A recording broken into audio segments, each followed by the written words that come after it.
Spirited Away anime. It is absolutely a beautifully drawn and wonderfully composed work of art. As other people say, there is no other way to describe this anime. Watching this anime would bring you to a roller coaster of emotions, and you find yourself completely drawn to it.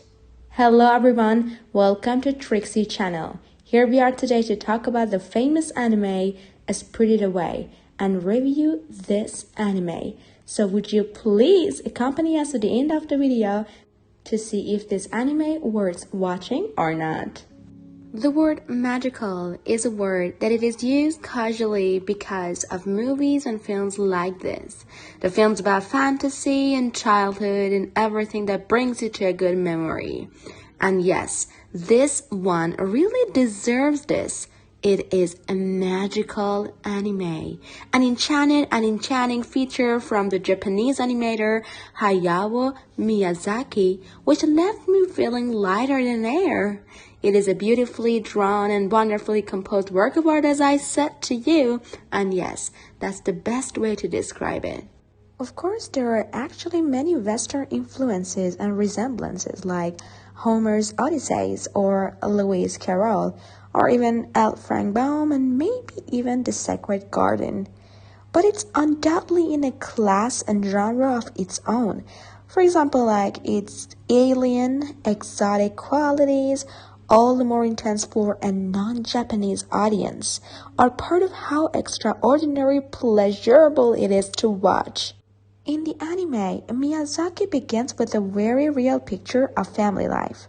A mother and father in the front of their gleaming Audi saloon. Daddy gloats over his vehicle's four-wheel drive, are heading for a new home in the provinces. In the back, hunched and scowling, is little 10-year-old Chihiro, utterly miserable about leaving behind all her friends. This can absolutely make her feel lonelier than ever, and this loneliness is creeping upon her. She clutches a dying bunch of flowers she has apparently been given as a farewell gift by her old friends, and is overwhelmed with grief and despair. "My first bouquet, and it's spoiled," she moans, discomfiting her parents. The story goes by Chihiro's family getting lost in a strange woodland.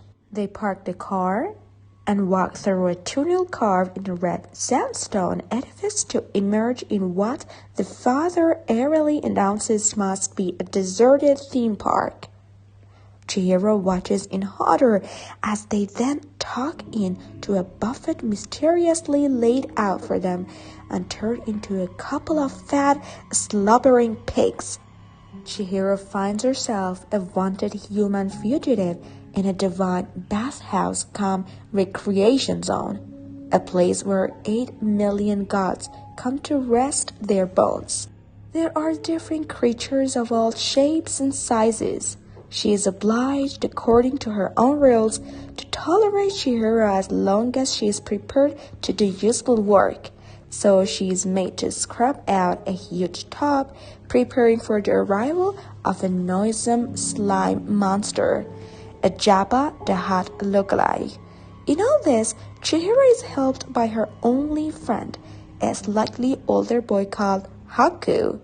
It is he who must teach her how to survive and restore her parents to human form. There's just so much going on in this story that it's impossible to sum up, but it had me utterly involved from the very first start, and that's down to the mind-bogglingly superb animation that for me had a human and psychologically acute element to add to the expected dimension of hallucinatory fantasy.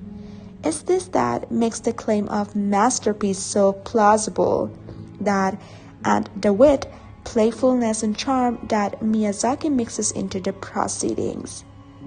This is absolutely the result of organic, non-GM animation. Everything is hand-drawn before being digitalized.